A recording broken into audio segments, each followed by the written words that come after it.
O TV Elas por Elas Formação coloca em pauta os desafios enfrentados pelo gênero feminino no mundo contemporâneo, com foco na preparação e formação das mulheres para a disputa política. A cada semana, um tema diferente será trabalhado em aulas preparadas por especialistas e mulheres de notório saber. Às sextas-feiras, elas se reúnem em uma roda de conversa para trocar experiências e visões sobre o assunto. E para mostrar que o engajamento político começa muito antes de se pensar em uma candidatura, convidamos companheiras de todos os cantos do país para compartilhar suas histórias e trajetórias com a gente. Então anota aí, de segunda a sexta-feira, a partir das 4 da tarde, tem TV Elas por Elas Formação na TVPT.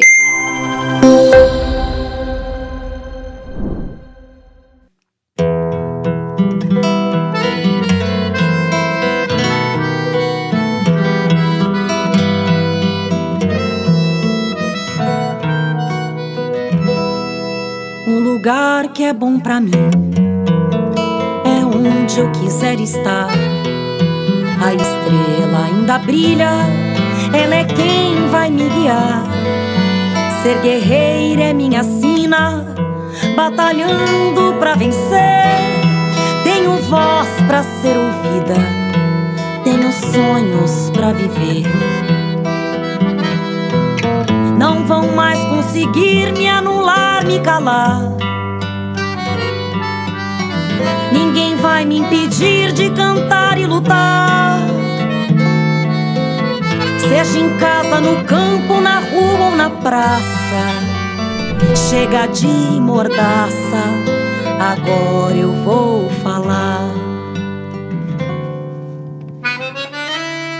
Porque eu sou mulher pra fazer acontecer. Eu sou uma delas, são elas por elas, ocupando os espaços de poder. Eu sou a Melinha Teles, da União de Mulheres de São Paulo e da coordenação do projeto Promotoras Legais Populares. E hoje nós vamos contar um pouco da história dos feminismos aqui no Brasil. Então, a primeira aula tem o nome de Mulheres das Lutas Sufragistas ao Protagonismo contra a Ditadura. O feminismo é um movimento político, né, de mulheres, e quando a gente conta a história dos feminismos, a gente também conta a história das mulheres, né, estão interligados, porque os feminismos são são construídos pelas mulheres. Então, e as mulheres têm histórias que tiveram por muito tempo silenciadas, né? E tem duas historiadoras que sempre lembram, a Michelle Perrault e a Gerda Lerner, que a história das mulheres só começa quando elas vão escrever suas histórias ou quando as historiadoras vão levantar suas ações, suas biografias, e isso é nos anos de 1970, quer dizer que é ali no final dos anos do século XX, né? Nós estamos aqui no século XXI. Então, eu queria dizer que antes mesmo o feminismo é considerado no Ocidente como tendo iniciado no século XIX, ou seja, um movimento que passou a ter alguma visibilidade no século XIX. No entanto, antes, as mulheres já tinham suas rebeldias, já levantavam seus protestos, né, se manifestavam contra o patriarcado. Então, nós vamos ver aqui no Brasil colônia, mulheres negras resistindo contra a escravização do povo negro, né, defendendo direitos, manifestando seu repúdio a essa violência, né, desse Estado colonial. E temos algumas mulheres que são destacadas, como a Dandara, que foi uma líder, né, do Quilombo dos Palmares, o Quilombo que teve a duração maior até então, pelo menos de um século, né, e que promoveu lutas de resistência, lutas de transformação, né, os quilombolas de Palmares, os palmarinhos, as palmarinas, tem muitas mulheres, queriam uma sociedade de iguais, né, uma sociedade de liberdade, uma sociedade produtiva, e inclusive incluíram até pobres brancos que também estavam sendo maltratados, né, pelos colonizadores. Bom, a Dandara foi uma delas, e nós vamos ter mais tarde, aí já no século XIX mesmo, a Luísa Maim. A Luísa Maim era mãe de Luiz Gama, que foi um advogado abolicionista, um negro, que foi jornalista também, e que defendeu a liberdade do seu povo, né, dos povos negros, e ele que traz a história da sua mãe, né, ele diz que é uma mulher negra, de dentes muito claros, muito alvos, né, ele usa essa expressão, e uma mulher de luta, ganhadeira, né, ela vivia de quitandas, ela era uma negra liberta, segundo ele, parece que não se tinha mesmo uma ideia se ela nasceu na África ou não, ou na Bahia, mas ela foi presa e provavelmente foi deportada para a África, né, aqui no Rio de Janeiro. E o que se caracteriza como luta feminista vai se dar com esse nome de sufragismo, né, lutas sufragistas ou lutas feministas pelo direito de voto para as mulheres, né. Nós vamos ter ainda no século, no Brasil Imperial, nós vamos ter uma luta de mulheres pela escravatura, vão ser incluídas algumas mulheres brancas feministas. E eu vou falar de uma delas aqui, que é a Francisca Senhorinha, da Mota Diniz, que faz o jornal O Sexo Feminino. A imprensa feminista foi muito pungente, muito forte, ainda no século XIX aqui no Brasil, né? Foi uma das imprensas que mais se destacou em todo o território, em todo o continente americano. E a Francisca, por que eu destaquei a Francisca? Porque ela, diferentemente das outras jornalistas, dos outros jornais feministas, que procuravam dirigir a palavra aos homens, no sentido de convencê-los de que as mulheres tinham o direito de votar, a Francisca colocava a palavra, escrevia para as próprias mulheres. Nós temos direito de votar, e ela, junto dessa bandeira do voto, né, que foi, digamos, o carro-chefe por quase um século, né, na luta feminista, ela também defendia o direito à educação, à educação para as mulheres, né, e o direito ao trabalho, porque ela dizia que as mulheres tinham que ter independência econômica, isso era fundamental para que houvesse realmente as mulheres serem consideradas pessoas humanas com direitos à cidadania.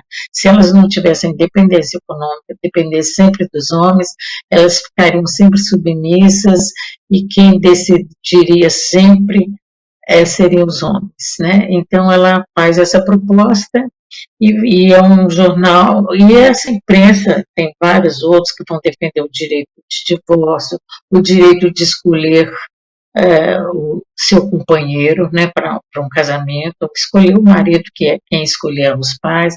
Então tem toda uma luta que acompanha essa luta sufragista, mas quem vai ter o maior destaque na luta sufragista é Berta Lutz, que é uma bióloga, né, e que vai se tornar advogada, para poder melhor defender esse direito de voto, né, e ela faz a Federação Feminina, Federação das Mulheres pelo Progresso, e ela vai estar à frente dessas lutas em defesa do voto, que nós vamos, e tem uma outra também que eu queria dizer, que é a Leolinda Dalto de Figueiredo, que é uma professora, e ela é muito interessante, porque ela defende a população indígena e ela defende o direito dos povos indígenas aprenderem a ler e escrever, inclusive em português, né,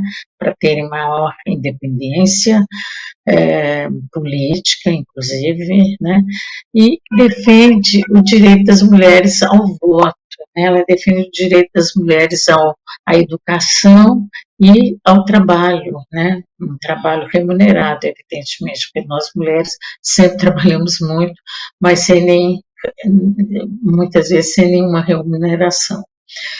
A Olinda, ela decide, então, para fortalecer a luta sufragista, criar um Partido Republicano Feminino, e faz uma passeata no Rio de Janeiro com mais de 100 mulheres, né, pelo voto, pelo direito à participação política, porque ela dizia, nós temos que votar e ser votadas, ser eleitas, né, ocupar os cargos. Bom,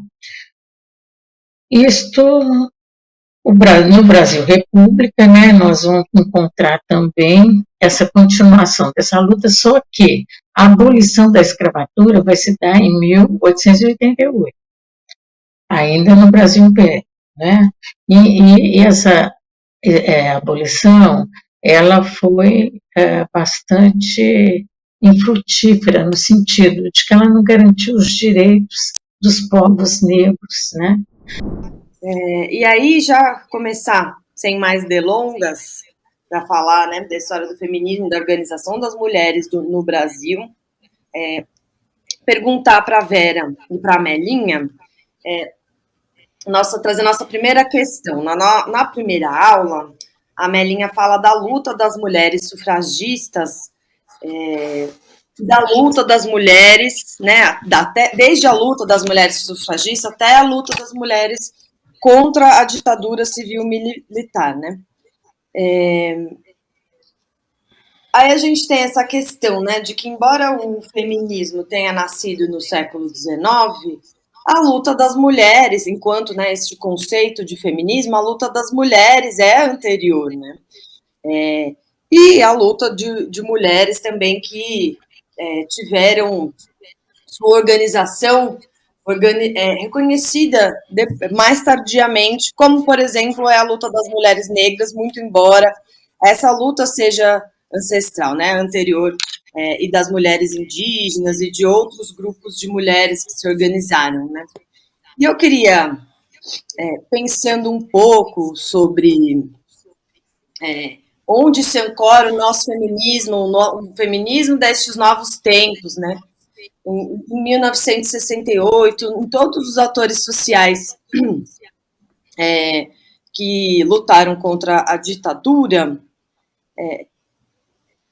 e pensando também, né, que a luta das sufragistas pelo direito ao voto, né, que as sufragistas são as que lutaram pelo direito ao voto, a conquista de direitos, e também do voto, né, no final dos anos 20 e no início dos anos 30, das operárias em relação aos direitos, da defesa dos direitos trabalhistas. Eu queria que vocês comentassem um pouco se as lutas das sufragistas e das mulheres que estavam organizadas, né, por melhores condições de trabalho, tinham algum tipo de articulação, qual que era esse tipo de articulação, pensando que essa luta, né, depois vai levar na história da nossa resistência enquanto mulheres à ditadura civil-militar e a luta pela democracia no Brasil, assim, né? Pensar que são várias lutas que vão aparecendo durante as aulas, vou tentar até reformular para ficar um pouco mais nítido do que eu estou perguntando. São várias lutas que vão aparecendo das mulheres ao longo das aulas, e eu queria que a gente dissesse se existia, como é que foi se dando essa articulação entre as lutas das mulheres que se organizaram por direitos civis, né, especialmente pelo direito ao voto, e das mulheres que estavam se organizando por melhores condições de trabalho, né, e por mulheres da classe trabalhadora mesmo. Queria ver se a gente podia falar desse assunto. Então, vamos começar. Vamos lá. Primeiro, eu queria te dizer, Maia, que além de professora de física, eu acho que mais tempo eu tenho, talvez tenha sido como pesquisadora e militante feminista, né? E também tentando ir um pouco de gestora nas políticas públicas para as mulheres, né? Então, eu acho que a coisa de professora de física ficou um pouquinho lá para o início, para os inícios, né? Outra coisa que eu queria falar, eu também assisti às aulas da Melinha e acho que vale a pena mesmo, vale a pena se eu assistir às aulas, tá certo? E é super instigante, gostei bastante, viu, Amelinha? E eu queria fazer, antes de fazer essa reflexão que você nos propõe, né? Que é o vínculo das sufragistas e a luta das trabalhadoras que acontecem no século XIX, né? Eu queria antes fazer uma observação que, assim, eu gostei dessa ideia da Melinha, dizendo que a história do feminismo, ela também se confunde com a história das mulheres, né? E, agora, por que a gente fala da história do feminismo e acaba apontando que tem uma história das mulheres? Porque nós estamos pensando na questão do feminismo, a meu juízo, né, como uma ação coletiva das mulheres, né, pela luta pelos seus direitos e que vão, muitas vezes, desafiar o patriarcado. Então, é por isso que a gente separa um pouco, né? Quer dizer, a história das mulheres, porque as mulheres também tiveram algumas atuações que não são que não ampliam os direitos das mulheres, pelo contrário, teve também atuações de mulheres que vão defender, são bastante conservadoras, digamos, ou até reacionárias, né? Então, eu acho que eu também queria fazer uma observação em relação às sufragistas, eu não sei se a Melinha concorda comigo, que eu acho que a gente precisava revisitar e reestudar um pouquinho as nossas, o que aconteceram com as nossas pioneiras, digamos, e aquelas que estavam na luta pelos direitos das mulheres de voto, que ela estava também o tempo todo muito vinculado geralmente à questão da educação, né? Quer dizer, tinha uma luta dos direitos das mulheres à educação e também essa luta do direito ao voto. E depois, com o processo de industrialização, né, o início, nós vamos pensar que ela começa sempre com uma indústria manufatureira, né, de tecido, de produção, a transformação do algodão, e é uma mão de obra bastante feminina, né? Se a gente olhar a composição da mão de obra dos trabalhadores e trabalhadoras no século XIX, no começo do século XIX, até o final do século XIX, nós vamos ver que tem uma composição das mulheres muito forte, né? E um trabalho bastante controlado e número de horas de trabalho que excediam. Bom, essa é uma história que se repete internacionalmente, né? Agora, eu acho que por isso que a gente precisaria revisitar um pouco essas lutas das mulheres sufragistas, né? Na medida em que tinham uma visão de uma luta pelo direito ao voto, mas junto é uma questão principalmente da educação, né? Nas condições de trabalho, eu acho que foram só as trabalhadoras das Fabris, né, que vão apontar as suas condições da jornada de trabalho, que excedia 12 horas de trabalho, né, e os salários bastante baixos e totalmente o controle do seu corpo. Eu tenho enfim, eu acho que no caso do Brasil não houve essa ligação tão forte que existiu tanto nos Estados Unidos como na Inglaterra, não é, onde a gente tem mais informação das sufragistas, desta frente, digamos, de luta, no qual estavam juntas as trabalhadoras pela sua luta para as melhores condições de trabalho, né, e menos controle sobre seu corpo durante o trabalho. Mesmo aqui eu acho que ficou foram poucas esta unidade que surge como um movimento amplo, né, de mulheres. Então eu acho que aqui a gente tem mais uma atuação mais de uma atuação mais individual, né? Mesmo no caso da Berta Lutz, né, que forma aquela federação, mas eu acho que ela acaba não congregando o conjunto das trabalhadoras para incorporar na sua luta, né? Nós vamos retomar o feminismo aqui no Brasil, né? Tem até uma data, 1975 foi o ano internacional da mulher, declarado pelas Nações Unidas. Nós aproveitamos essa oportunidade para a gente se manifestar publicamente como feministas. As mulheres aproveitam essa oportunidade para irem às ruas defenderem os direitos. Então, nós vamos ver as mulheres da periferia defendendo o movimento do custo de vida, vão colher assinaturas para entregar para os generais, dizendo que o custo de vida está insuportável. E vão defender as creches, porque as mulheres não podem, as creches eram necessárias demais, são necessárias, né, para que as mulheres possam sair de casa, né, sem ter sem ter essa preocupação de com quem vão ficar as crianças. As mulheres intelectuais, advogadas, vão defender artistas, vão defender a anistia política, que é a libertação para todas as pessoas que que estão presas por motivos políticos, né, por suas ideias. E vamos também, então creche, custo de vida e anistia, as mulheres saem para a luta. E essas são as bases, são os pilares dos primeiros grupos ou agrupamentos que se formam de mulheres com o objetivo de debater e conhecer o feminismo.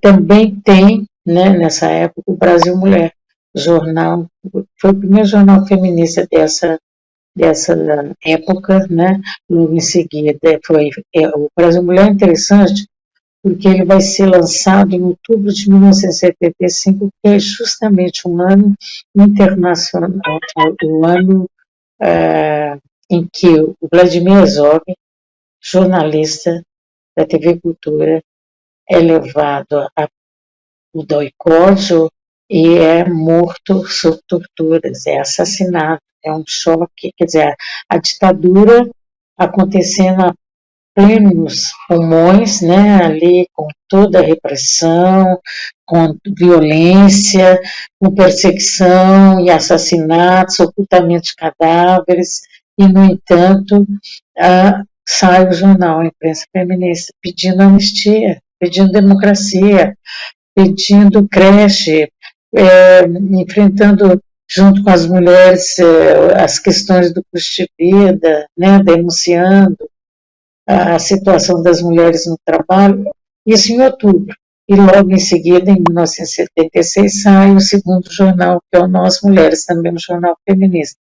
Então, esses jornais vão dar um conteúdo, vão buscar argumentação, vão buscar um repertório para o feminismo incipiente da época, né?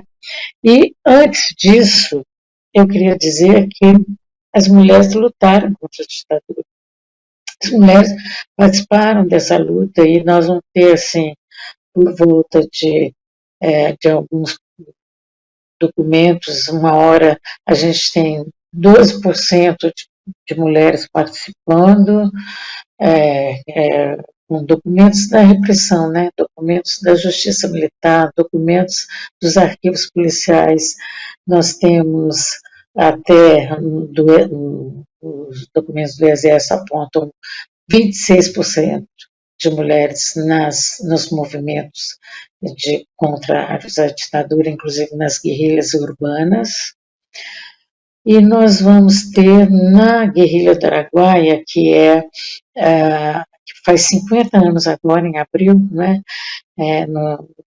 Ela tem mulheres numa proporção bastante expressiva, né? 17% são mulheres que vêm das cidades, vêm das áreas urbanas para lutar dentro da selva, que não é fácil, o desafio é grande, né? São mulheres que vêm de São Paulo, Rio de Janeiro, Bahia, Salvador, Fortaleza, e elas vão estar ali na guerrilha. Eu queria dizer que 33% dessas mulheres são negras, o que é também bastante expressiva a participação das mulheres negras na luta contra a ditadura. E eu vou citar duas dessas mulheres negras que eram da guerrilha do Araguaia. Uma, Heleneira de Souza, Rezende de Souza Nazaré, que era diretora da União Nacional dos Estudantes, que estudava na Universidade de São Paulo, na USP, e que era uma das poucas mulheres da época que se expressavam em assembleias, que pegava megafone para fazer discursos na rua. Ela era bastante representativa, né? Naquele momento, ela era bastante à frente do seu tempo. E ela, em seguida, quando tem o ato institucional número 5, que é a ditadura dentro da ditadura, que é editado em 13 de dezembro de 1968, ela vai, então, para a guerrilha do Araguaia. Ela está presa, e quando ela sai da prisão, ela vai para a guerrilha.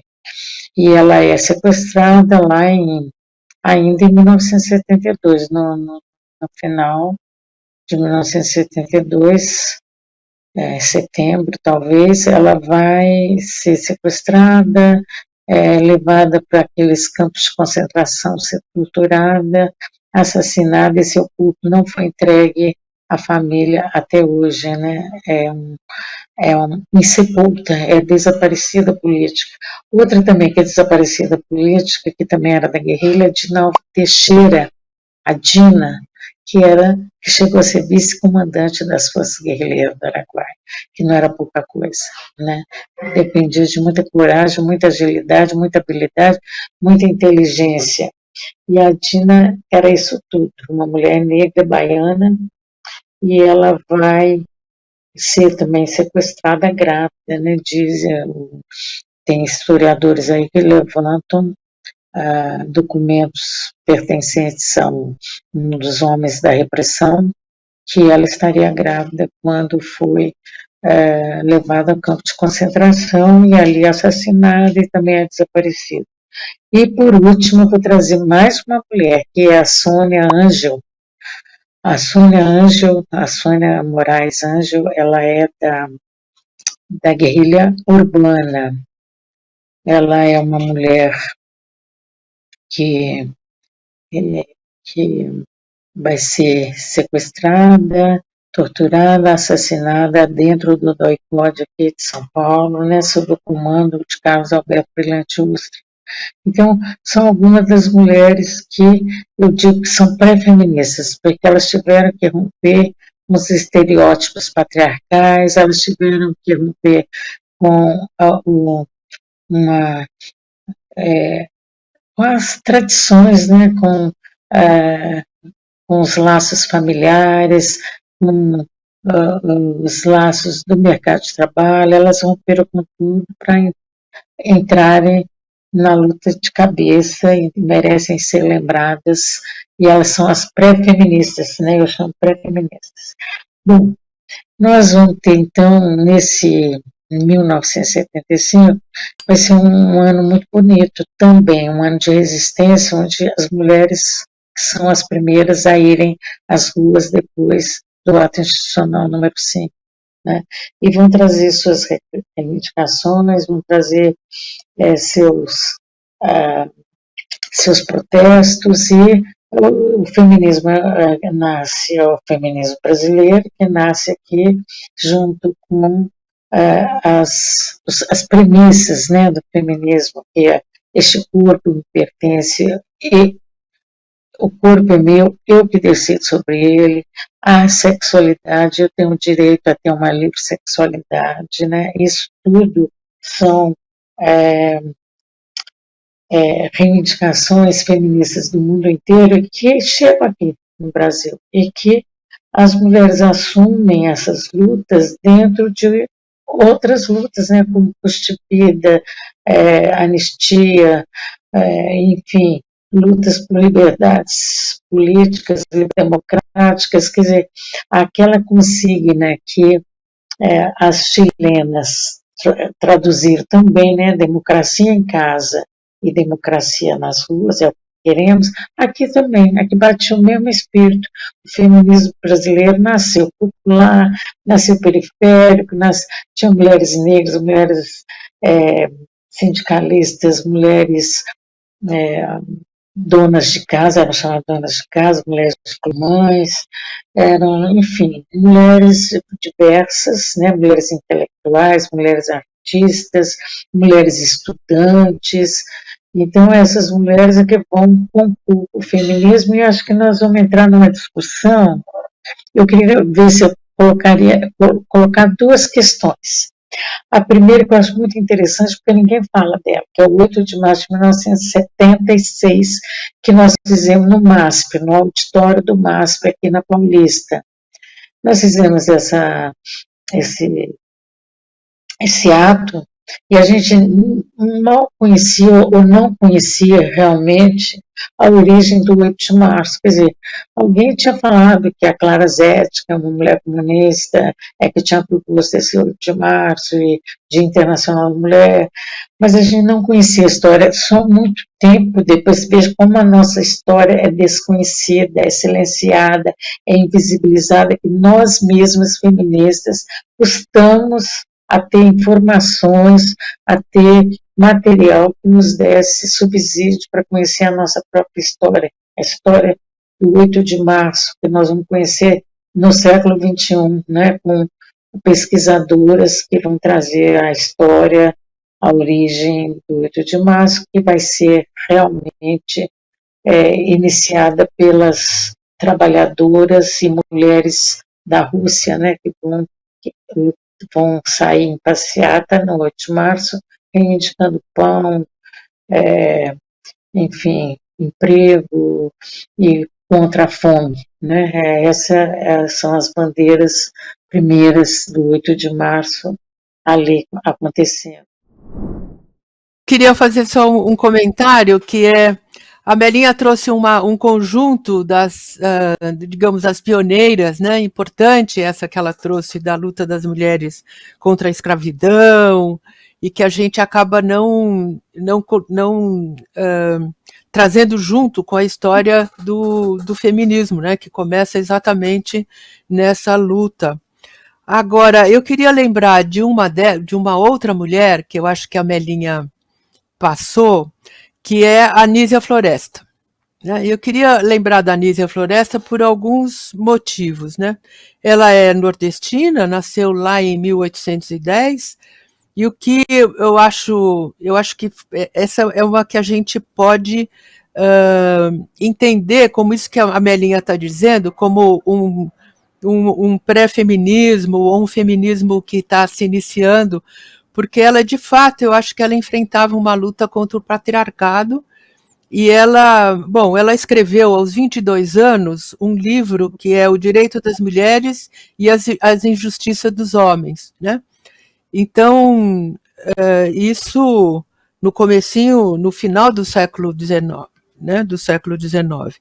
Bom, então, e ela, além disso, Então o livro é extremamente interessante, ela tem muita influência, né? Era uma pessoa que falava várias línguas, tal, não sei o quê, então ela tinha também a influência principalmente das alemãs, das russas, que ela tinha lido, e tem muito a ver esse livro que ela escreve. Agora, o que é interessante que ela vai fazer, e eu acho que quem estuda um pouco a história da educação no Brasil, que em geral as mulheres tinham um pouco acesso, quando tinha acesso era uma educação muito voltada para os afazeres domésticos, né, para as coisas de casa. Então, por exemplo, as mulheres não estudavam matemática, porque isso disse que ia fazer a confusão na cabeça delas, etc. e tal. Agora, a Anísia Floresta, ela achava que a educação e a educação de ciências era fundamental para a formação das mulheres e se livrar na conquista dos seus direitos, né? Então, ela monta uma escola para as meninas no Rio de Janeiro. Ela monta uma escola também no Rio Grande do Sul, mas no Rio de Janeiro tem mais permanência. Enfim, onde ela vai ensinar matemática, ciências, e obviamente imaginem vocês um monte de pressão e de debate e de discriminação e de ofensa que essa mulher passou. Então é só lembrar, então, e eu acho que das anarquistas, a gente tem a Maria Lacerda de Moura, como a Melinha lembrou, e lembrando que ela também defendia o amor livre, ela era contra o casamento, é uma figura, não é? E importante no movimento operário que tem esse nascedouro, né, com muita influência dos anarquistas, né? É interessante que nós construímos nossa agenda com reuniões, manifestações de rua, encontros, seminários, e fizemos encontros aqui no auditório do Tuquinha, antigamente, fizemos no auditório da Fundação Getúlio Vargas, fizemos encontros na Câmara Municipal de São Paulo, fizemos encontros em diversos lugares, nas periferias de São Paulo, nos sindicatos, né? E até que, em 1979, nós fizemos o primeiro Congresso da Mulher Paulista. Foi extremamente importante esse congresso, porque ele era uma novidade, primeiro. Congresso da Mulher Paulista, quem é que eu vou falar? Foi aquele, primeiro Congresso da Mulher Paulista. Existia uma tentativa, né, de dividir o movimento de mulheres em feminista e as outras, né? Então, as mulheres, as outras, eram que defendiam as lutas gerais, e as feministas as lutas específicas. Mas isso não convenceu as mulheres. As mulheres viram que elas estavam dentro dessas lutas feministas, levando todas essas bandeiras. E no primeiro congresso da Mulher Paulista foi muito interessante, porque todo mundo achava que feminista tinha um estereótipo de feminista, mulher branca, classe média, estudante da USP, não era.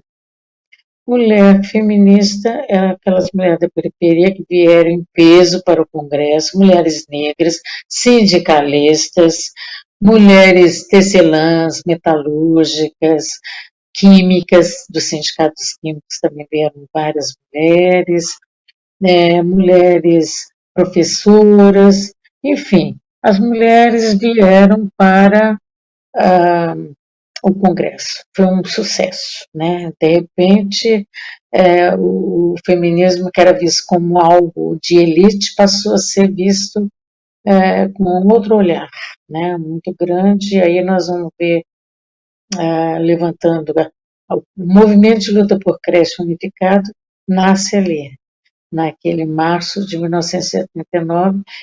Aliás, esse congresso se deu aqui no Teatro Ruth Escobar, né? Passamos aqui uma referência à participação da Ruth Escobar, que era uma atriz e política e feminista, e que nos cedeu esse teatro por 2 dias, sábado e domingo, e depois por um dia de semana à noite para fazer o 8 de março, né? Que nós fizemos 2 dias antes do 8 de março e depois o 8 de março. E tinha 900 mulheres no auditório, né? As mulheres que eram da luta geral, elas não fizeram, elas resolveram fazer um 8 de março, separado do nosso, não chegava a ter 100 mulheres. Então, nós tínhamos, no dia 8 de março, nós tínhamos, na verdade, 2.000 mulheres. As mulheres sentavam no chão, né? E as mulheres levantaram a questão da sexualidade, denunciaram o controle de natalidade que a ditadura impunha às mulheres, principalmente, né? Quantas mulheres foram esterilizadas, quantas mulheres foram cobaias, né, da indústria farmacêutica, e principalmente mulheres da periferia e mulheres negras, né? Houve até uma política mesmo, que foi escondida depois pela própria ditadura, de esterilizar mulheres negras para que a população ficasse mais branca, né? Chegou até a falar um dos políticos da época da ditadura, o Paulo Maluf, que do jeito que ia crescendo essas negras, esses movimentos, podia acontecer do Brasil um dia ter um presidente negro. Olha só que horror, não? Ele disse isso. E queriam fazer essa política e, de alguma certa forma, trouxe muito prejuízo, né, muitos danos para a sociedade brasileira, para a população periférica, população negra, população marginalizada, que se tornou, principalmente os corpos e a sexualidade das mulheres, que foram mais, mais manipulados ali naquele momento.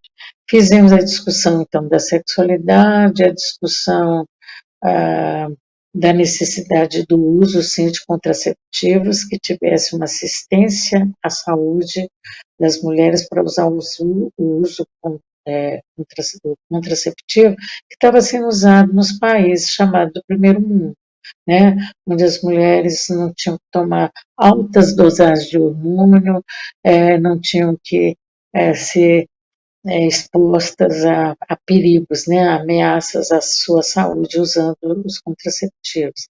Teve discussão do trabalho, das condições de trabalho, igualdade salarial, pelo fim do assédio moral e do assédio sexual, que, aliás, não tinha esse nome na época, né? Em 1979, eram chamados de quê? De cantadas dos chefes, né? As mulheres operárias reclamavam das cantadas dos chefes e diziam que na verdade, era violência sexual, era ameaça de estupro, mesmo estupro. Nós vimos estupro dentro de casa, né? E as mulheres também tinham um outro problema, que é o controle do uso do banheiro, porque os banheiros, os homens podiam usar o banheiro à vontade, e as mulheres não tinham vontade de ir, não podiam, elas recebiam uma chapinha e era controlado por essa chapinha, né? Vocês imaginam o que é a mulher grávida, a mulher menstruada, a mulher com miomas, com útero inchado, às vezes ficando em pé, muitas trabalhavam em pé o tempo todo, ou mesmo sentadas ficavam com a bexiga sobrecarregada, né? Bom, então eram essas reivindicações. E a creche, né? A creche foi a reivindicação mais forte desse Congresso da Mulher Paulista. E, evidentemente, também se defendeu as bandeiras, chamadas bandeiras gerais, a anistia, a democracia, liberdades políticas, né?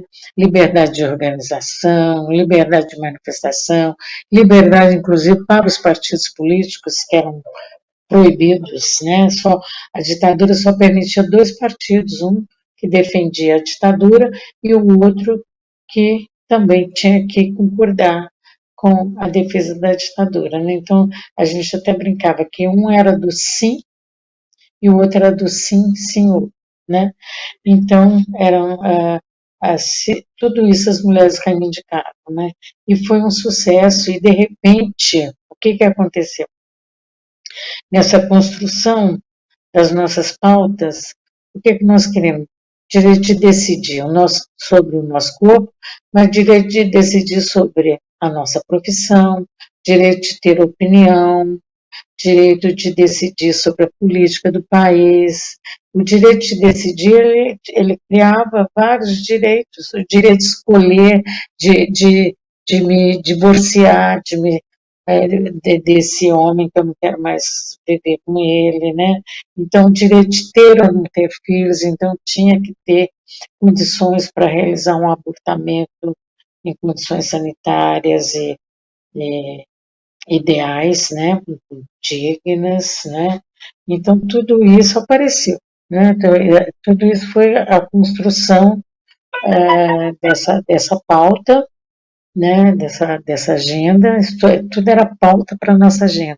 Eu acho interessante que nós fizemos uma discussão da saúde integral para as mulheres, eu acho que foi um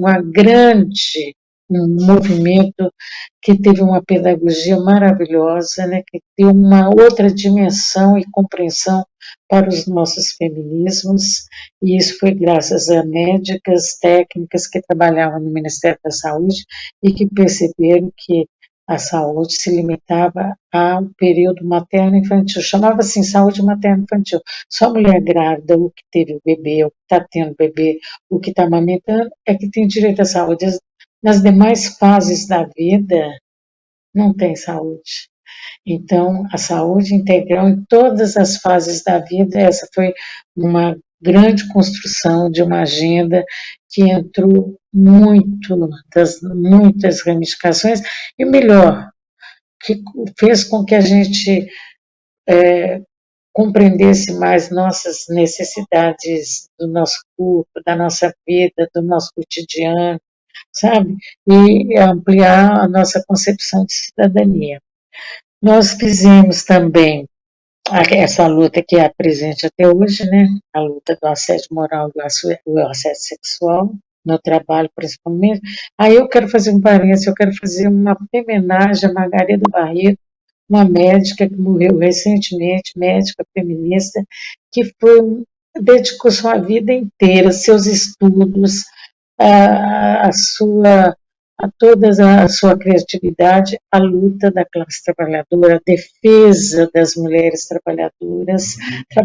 Eu trabalhei muito com ela na questão do enfrentamento da violência contra as mulheres, da violência de gênero. Então, Margarida, por que eu estou trazendo Margarida? Primeiro que é uma mulher, né, uma mulher baiana que viveu aqui em São Paulo por muito tempo e que era doutora, né? E saúde do trabalho, ginecologia, ela estudou psicologia social. Ela era muito estudiosa, né? Muito preparada e dedicava todo o seu conhecimento a fortalecer a nossa luta, os feminismos e a classe trabalhadora em geral. Né? E o assédio moral é uma figura que ela que trouxe nos anos 90 aqui para o Brasil, né, com seus estudos. Bom, e por último aqui, né, nessa pauta, que é a pauta que nos é muito cara, que para mim é talvez a principal, é o enfrentamento da violência contra as mulheres. Né? Nós começamos a discutir os assassinatos de mulheres que se davam. As mulheres são assassinadas, de um modo geral, porque são mulheres. Né? Existe a misoginia, existe o ódio contra as mulheres, e existe a ideia muito forte de que essa mulher tem que pertencer a um homem. Né? A mulher não é um ser humano que tem plenas condições de decidir com quem viver, onde viver, se quer viver sozinha, se quer viver acompanhada, ou se, enfim, esse seu direito de ir e vir, esse seu direito de opinar, ele é sempre bloqueado por essa violência de gênero, essa violência contra as mulheres, porque são mulheres. Né? Nós começamos a ver que o assassinato de mulheres, na hora do julgamento do assassino, né, do réu, ele era absolvido sob a alegação de legítima defesa da honra. É uma coisa tão absurda, esse argumento é tão absurdo, que ele nem existe no Código Penal, não existia antes e nem existe agora, né? Era uma invenção de advogados que defendiam seus clientes, né? E colocavam isso em defesa da honra. E onde é que ficava a honra das mulheres assassinadas? Né? E as mulheres não têm o direito de viver? Que honra é essa? Tão violenta e tão absurda, né? Então, nós combatemos muito isso, né? Nós fomos em várias manifestações. Não, eu acho que, por exemplo, essa história da imprensa feminina e feminista no século XIX no nosso país a gente fala pouco, mas tem enfim, tem bastantes estudos, a gente pode, eu mesmo sou uma pessoa que há muito tempo não revisito essa literatura que a gente fez já há algum tempo. Então, porque teve uma imprensa que era principalmente das revistas, né? Eram revistas destinadas a um público feminino, e no qual tinham muitos artigos, e, enfim, né, essa coisa de questionando o papel das mulheres, né? Então a gente pode dizer que teve um movimento, digamos assim, que estava presente na construção dessas imprensa feminista. Já a gente pulando, como a Melinha, eu acho que não tem uma continuidade, né, dessas revistas. E, bom, nós tivemos também muitas tradição de revistas femininas e bem conservadoras, né, quer dizer, que não discute o papel das mulheres nem nada disso, pelo contrário, traz todos os estereótipos do que é ser mulher e é destinada, não é esse tipo de imprensa que a gente está falando, né? Nós estamos falando dessa outra imprensa que no século XIX tinha essa orientação para as mulheres de alimentação ou coisa assim, mas, enfim, e lembrar que tinha agora era um número muito restrito de mulheres que sabiam ler e escrever, né? Principalmente nas mulheres trabalhadoras, a maioria eram mulheres que sabiam, como se dizia, eram as primeiras letras, né? Bem, eu acho que, enfim, a gente, quando constrói essa história do feminismo, eu também não gosto de usar essa coisa da onda, né? Porque ela parece que tem eu entendo que essa ideia da onda, né, quer dizer, é uma coisa que floresce, cresce e depois ela tem um refluxo, né, quer dizer, ela desaparece. Isso acontece com todos os movimentos sociais, de um modo geral, e com o movimento feminista, né, que tem, por isso que a gente fala uma segunda onda, porque a partir dos anos 60, não é, eu prefiro pensar que a matriz do nosso feminismo, localizá-lo mais nos anos 60 do que em 75, né, que é um ano oficial. Eu prefiro pensar que a nossa matriz, assim, de revolta, de análise da condição das mulheres, ela se dá, eu acho que no percurso dos anos 60, e especialmente eu acho que tem um marco no mundo, e em particular também no Brasil, que são os anos de 1968, né? Que tem uma revolta no mundo, você tem uma revolta de uma luta por direitos e mesmo um questionamento dos processos assim muito restritos da esquerda de pensar a condição do ser humano, né, que é uma revolta então, é uma revolta contra o autoritarismo, uma revolta também sobre este pensamento muito fechado da esquerda, né? A gente pode dizer que nos anos 60 é uma reviravolta no pensamento da esquerda, né? No nosso país, nós estamos vivendo uma situação de ditadura, né, de ditadura militar, então a nossa revolta e o impacto vai ser de outra maneira. Mas eu acho, lembrando que nos anos de 68, são as grandes greves operárias aqui em Minas Gerais, não é bom? E depois temos um final do ano macabro, né? Mas eu acabei falando disso e não falando dos jornais, né? Eu queria dizer que eu também participei do Jornal Brasil Mulher, né? No começo dos anos 70, até quando a gente resolveu que a gente tinha que publicar e fazer um outro jornal, né? Fazer uma outra imprensa. E eu queria dizer que o jornal O Brasil Mulher, ele, primeiro, se lembra, Melinha, ele tinha uma composição muito de mulheres que provinham de organizações de esquerda, então o Jornal Brasil Mulher tinha esta possibilidade de ele acontecer de uma maneira autônoma, mas com esse mesmo nome e uma produção e distribuição do jornal. Pelo menos me lembro na Bahia, né, no Rio de Janeiro, no Ceará, eu tinha uns grupos, e Recife, né, tinha uns grupos de pessoas, de mulheres, que se identificavam com aquela proposta e se aglutinavam em torno de um nome como o Brasil Mulher, né? Formavam esse grupo feminista, no qual nós, como integrantes do jornal, nós éramos profundamente militantes do movimento feminista que estava aflorando nos anos 70, aqui no nosso país, em particular na nossa cidade aqui de São Paulo, né? E eu queria dizer que o jornal, talvez o Nós Mulheres não tivesse essa história de ter esse impacto nas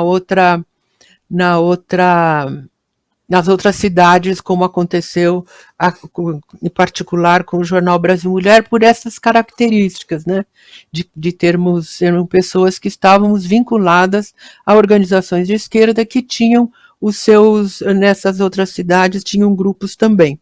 Mas eu queria lembrar que nos anos 70 também, no começo dos anos 80, tem uma figura na imprensa oficial, digamos assim, né, que é a Carmen da Silva, né, que ela vai fazer o quê? Ela é uma jornalista e ela produz, quer dizer, ela está trabalhando nessas revistonas, digamos, que hoje a gente pode dizer que eram revistas destinadas às mulheres para fortalecer esse estereótipo e o papel das mulheres subordinado na sociedade.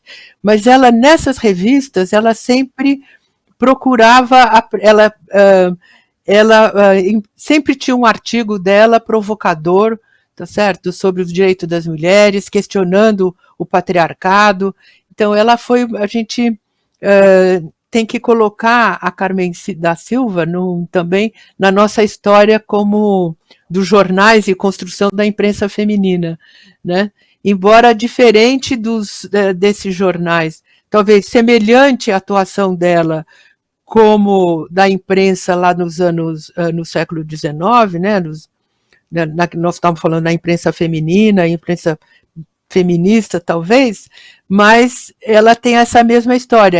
É uma mulher que, então, enfrenta essas questões e está nas revistas e na mídia bastante tradicional e conservadora, né? Ela acaba sendo a inspiração de muitos programas que vão surgir na televisão, as mulheres começam a fazer no rádio, não é, programa de rádio sobre a questão das mulheres, discutir sexualidade e tal, não sei o quê. Então, agora, eu acho que o jornal O Brasil Mulher, ele está dentro mais da construção deste movimento autônomo, que eu acho que é muito a característica dos anos 70 e 80.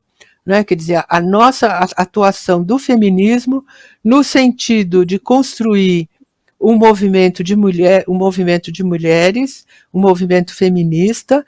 Na época a gente sabia exatamente do papel que tinham as mulheres trabalhadoras, que com as suas lutas, as mulheres nas periferias, que se organizavam em lutas extremamente relevantes e massivas, né? Hoje a gente diria numa luta pela política de cuidados, né, para ampliação, porque eram lutas de creche, eram lutas de escola, eram lutas de moradia, era a luta contra o esgoto, melhoria do fornecimento de esgoto nas casas. Isso era bastante ampliado e a gente, enquanto movimento feminista, a gente queria estar junto com essas mulheres e com uma questão de fortalecer ou de gerar uma organização autônoma, não é? Porque muitas vezes essas mulheres batalhadoras nas periferias, muitas estavam ligadas, como a Melinha falou, a organizações, a teologia da libertação, a determinados padres que estavam na igreja, que construíam os clubes de mães, que eram extremamente combativos, né? E a nossa atuação, pelo menos aqui em São Paulo, né? Eu acho que a teologia da libertação teve um impacto bastante importante no fortalecimento do movimento de mulheres e a gente incidindo neste movimento, né? Eu acho que aqui, tanto em Recife como na Bahia, são lugares onde também aconteceu esse tipo de movimento. E a gente tinha como norte uma construção da autonomia das mulheres, quer dizer, elas se organizarem, as mulheres se organizarem autonomamente como mulheres, então criar a associação de mulheres nos bairros, criar que os clubes de mães não ficassem vinculados àquele padre na igreja, mas que fossem elas as protagonistas da sua organização. E acho que a gente tinha também um outro mote, que era essa questão contra a naturalização do papel da mulher, né? Então, era porque o que mantinha, que mantém essa subordinação é de que é natural. As mulheres, quer dizer, você tem uma separação no papel das mulheres e dos homens, e naturalmente as mulheres, então, como elas são destinadas, elas têm todo o processo da maternidade, então, naturalmente, essa mulher ela é destinada à casa, né? E os seus direitos restritos, então, a esta subordinação de que o importante é o público e não o... Então, eu acho que se posso pensar assim nesses anos de 70 e 80, era nesse sentido de enfrentar essa naturalização do papel das mulheres, né?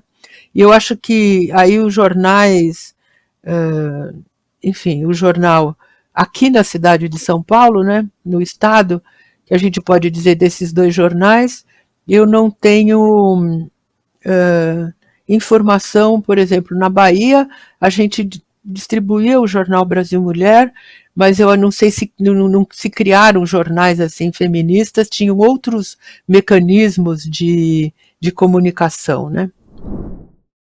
Realmente, todas as vezes que as forças conservadoras, as forças de direita querem acabar com a democracia, destruir a democracia ou reduzir o papel democrático do Estado, elas atacam primeiramente as mulheres, né? Eu já falei aqui, acho que na minha primeira aula ou segunda, os golpistas, né, de 1964 usaram as mulheres para aquela marcha com Deus pela família, no sentido de lutar contra os avanços democráticos do Brasil, né, o golpe e o retrocesso. E a gente vai ver que em 2016 também houve um golpe aqui no Brasil contra a presidenta da República, Dilma Rousseff, a mulher, a primeira e única mulher que chegou à presidência. Aliás, eu coloco na conta dos nossos feminismos a eleição de Dilma Rousseff para presidenta da República aqui no Brasil. Eu não sei se ela coloca, mas eu coloco. né? Isso é fruto dos nossos feminismos, das nossas lutas. E a Dilma, ela é destituída, então, do seu cargo, o que traz o retrocesso, traz o golpe, traz... aliás, o processo de destituição da presidência, da presidenta Dilma, né, da presidência da República, ele já se deu de uma forma misógina, com ataques à mulher Dilma, às mulheres. Eu acho que aquilo ali foi um ataque a todas nós mulheres, feministas ou não, todas as mulheres aqui no Brasil sofreram humilhações com aqueles ataques que eram feitos a Dilma, ataques machistas, misóginos, né, dizendo que ela não tinha governabilidade, que ela era histérica. Histérica é uma expressão extremamente machista, porque histérica está ligada ao útero. O útero é o estéreo, né, na palavra grega que vem, que o português utiliza referente ao útero, né, que é um órgão das mulheres. Então, quer dizer, porque nós temos útero, nós somos mulheres. E daí? Daí somos pessoas com todos os direitos como qualquer outra pessoa, seja de qualquer sexo que ela pertença, né? As pessoas humanas todas têm, por condição de serem humanas, direitos humanos. Os direitos humanos são para todas as pessoas. É bom que se lembre disso, né? Então, as mulheres, lá aí, em 1985, como eu já falei, terminou a ditadura. Vem um governo civil que vem, não eleito pelo povo, mas que traz algumas propostas democráticas de governança, né? E uma delas, atendendo assim, aos apelos, né? Os partidos começam a ser construídos, né? Já no início dos anos 80, os partidos políticos, e então se convoca uma constituinte. A constituinte é uma reunião que vai fazer a Constituição. A Constituição é a lei maior do país, a lei mais importante, a lei que dão os princípios, os pilares do Estado, né? E, no caso, nós queríamos um Estado democrático, evidentemente, né? Nós estamos saindo de um Estado autoritário, fascista. Então, nós vamos participar com muito empenho dessa luta pela Constituinte. A maioria das feministas, não todas, mas tem muita feminista e muitas mulheres participando.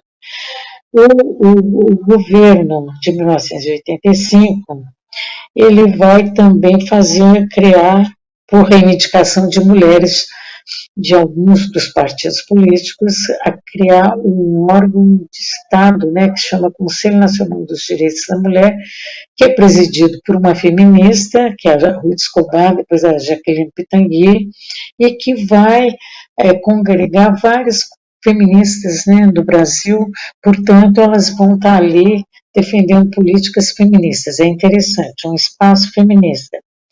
Ao mesmo tempo, as mulheres negras, elas vão ter uma expressão muito grande, né?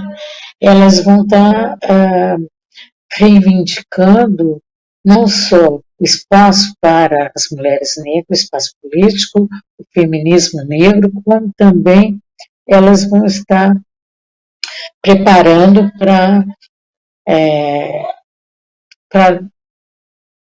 comemorar, eu digo comemorar no sentido de lembrar que há 100 anos, né, em 1988, há 100 anos atrás, quer dizer, fazem 100 anos que houve uma abolição que não trouxe direitos para a população negra de forma alguma. Tanto é que elas faziam, ironicamente, sem abolição. 1888, tracinho, 1988, sem, com S, né, sem abolição. Então, elas fizeram esse movimento que foi extremamente importante, porque deu muita visibilidade às situações, às condições e à história das mulheres negras. E nós vamos nos reunir, LGBTQIA+, que não tinha todas essas letrinhas, como eu já disse, ainda nos anos 80 não tem, mas também vão se organizar e nós vamos nos reunir para preparar para a Constituinte e para fazer uma nova Constituição. Ali nós vamos pegar nossa agenda política feminista, transformar em propostas para a Constituinte e criar condições para políticas públicas feministas, né, que sejam implementadas, que é uma luta presente ainda nos dias de hoje. Bom, é muito interessante todo esse movimento. Nós temos ali duas metas, né? O feminismo que participa da Constituinte. Eleger mulheres para serem deputadas constituintes e ter um programa político para batalhar dentro da Assembleia Constituinte os direitos que nós queremos. Para isso, nós mobilizamos junto com o Conselho capitaneou essa luta, sem dúvida, mas nós, feministas autônomas, como era o meu caso e o caso de outras, também participamos ativamente dessa mobilização e trouxemos mulheres de tudo quanto é canto desse país, gente, vieram mulheres ribeirinhas, mulheres lavadeiras, Associação das Lavadeiras de Alagoas, mulheres prostitutas, Sindicato das Prostitutas do Espírito Santo, do Rio de Janeiro, do Pará, né? Nós temos aquela, como é que chamava, Lourdes, né? Que era presidenta do Sindicato das Prostitutas do Pará, mulheres indígenas, mulheres negras dos mais diversos agrupamentos, né? E nós vamos pescadoras, camponesas, trabalhadoras rurais, trabalhadoras da selva, trabalhadoras das florestas, trabalhadoras das águas, como elas chamavam, né, aquelas pescadoras. Todo mundo vai se discutir a Constituinte, vai levantar nos seus diversos trabalhadoras urbanas, evidentemente, sindicalistas, artistas, bailarinas, professoras, vão estar mulheres das periferias, dos clubes de mulheres, vão estar discutindo essa Constituinte e trazendo as suas opiniões, né, para serem reunidas num documento único, né? É muito interessante. Aqui em São Paulo nós fizemos muita coisa. Nós fizemos uma barraquinha que ficava em frente ao Teatro Municipal, onde a gente colhia a opinião de quem passasse ali, quisesse dar opinião a respeito dos direitos das mulheres na Constituinte. Fizemos também o microfone da mulher na Constituinte, que ali falava quem quisesse defender os direitos das mulheres na Constituinte, muitos até falavam bem, outros mais ou menos. Nós tivemos, nós fizemos um encontro das mulheres candidatas, aqui em São Paulo tinha mais de, acho que 176 mulheres candidatas à Constituinte, tanto federal como a estadual, né, porque nós tivemos que fazer a Constituição. A ditadura destruiu o Estado e todos os direitos, então nós tivemos que recompor direitos para a União e deveres, né, evidentemente, direitos para os estados e também para os municípios, né, que nos municípios a Constituição tem o nome de lei orgânica. Bom, e que é muito esquecido isso, eu acho importante falar, porque hoje ninguém está lembrando disso, estamos sendo sufocados, destruição de políticas, de desmonte de serviços, e isso é muito grave, porque essas leis, nós temos que apelar para que essas leis retomem o seu lugar, que é garantir direitos, né? O TV Elas por Elas Formação desta semana, que trouxe a história do feminismo no Brasil, fica por aqui. Nos reencontramos na próxima semana com as professoras Tereza Leitão e Macaé Evaristo. Elas falarão um pouco sobre a educação, com recortes de gênero, raça e classe. Você encontra todos os nossos programas na playlist TV Elas por Elas Formação, no canal da TV PT no YouTube e em formato de podcast no Spotify.